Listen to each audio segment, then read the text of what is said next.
So ಇವಾಗ ಏನ್ ಹೇಳ್ತಾ ಇದ್ದಾರೆ, ನೀವು ಯಾರು ನನಗೆ ಸೊಲ್ಯೂಷನ್ ಕೊಡ್ತಾ ಇಲ್ಲ, ನಾನು ಇಷ್ಟೆಲ್ಲ ಹೇಳಿದ್ರು ಸರಿಯಾದ ಸೊಲ್ಯೂಷನ್ ಯಾರು ಕೊಡ್ತಾ ಇಲ್ಲ, ಅಂದ್ರೆ ಅವ್ರಿಗೆ ಇರೋ ಸೊಲ್ಯೂಷನ್ ಯಾರು ಹೇಳ್ತಾ ಇಲ್ಲ ಅಂತ.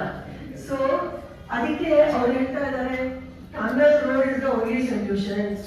ಅದು ಏನೋ ಹಾಳಾಗೋಗ್ಲಿ, ಎನ್ವೈರನ್ಮೆಂಟ್ ಆಗಲಿ, ಕ್ಲೈಮೇಟ್ ಚೇಂಜ್ ಆಗಲಿ, ಏನಾದ್ರೂ ಆಗಲಿ ಟನಲ್ ರೋಡ್ ಮಾಡಿಸ್ತೀನಿ ನಾನು.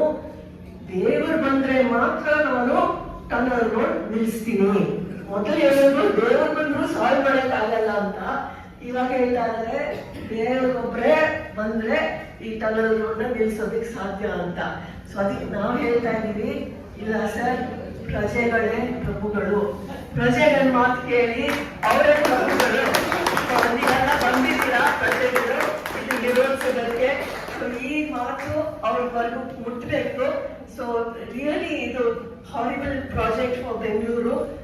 And thinking only of the elite and not of the entire country or entire state, who can benefit with this 40,000 crores in a much better way. So let us all join and ನಮ್ಮ voice ಅಲ್ಲಿವರೆಗೂ ಮುಟ್ಟೋವರೆಗೂ ನಾವು ಹೋರಾಟ ಮಾಡೋಣ. ಇದಕ್ಕೆ ನನಗೆ ಇವತ್ತು ಅವಕಾಶ ಕೊಟ್ಟಿರೋದಕ್ಕೆ save Bengaluru ಕಮಿಟಿಗೆ ಧನ್ಯವಾದ ಹೇಳ್ತಾ ನಾನು ಮಾತು ಮುಗಿಸ್ತೀನಿ.